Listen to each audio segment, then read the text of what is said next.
කෙනෙක්ගේ දියුණුව සාර්ථකත්වයේ තීරණය වෙන්නේ දන්න දේ මතම නෙවෙයි. දන්න දේ ක්‍රියාත්මක කිරීම මතයි. ඉතින් හුඟක් තරුණ තරුණියන් මගේ රටේ බොහෝ දේවල් ඉගෙන ගන්න, තව ඉගෙන ගන්න ගොඩක් උනන්දුවක් දක්වන බව මම දන්නවා. ඒත් වැදගත්ම ප්‍රශ්නය මිත්‍රයා ඔබ තව කොච්චර ඉගෙන ගන්නවද කියන එක නෙවෙයි. ඉගෙන ගත්ත දෙයින් ඔබ දැනට මොනවද කරමින් සිටින්නේ කියන එකයි. හැමතිස්සෙම මතක තියාගන්න ජීවිතේ ප්‍රතිඵල තීරණය වෙන්නේ ඔබ දන්න දේ මත නෙවෙයි, ඔබ කරන දේ මතයි. ඒ වගේම ඔබ අපේක්ෂා කරන ප්‍රතිඵලය දැනට ලැබිලා නැත්නම් ඒකේ අදහස එක්ක ඔබ කරන දේ වෙනස් කරන්න ඕන. එහෙම නැත්නම් ඒක කරන විදිය වෙනස් කරන්න ඕන. ඒ සඳහා දැනුම අවශ්‍යයි.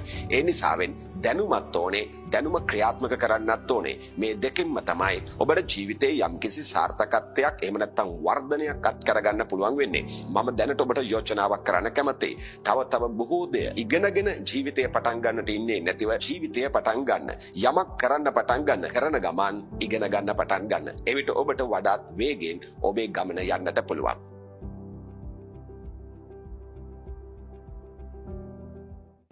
Life Skill Academy.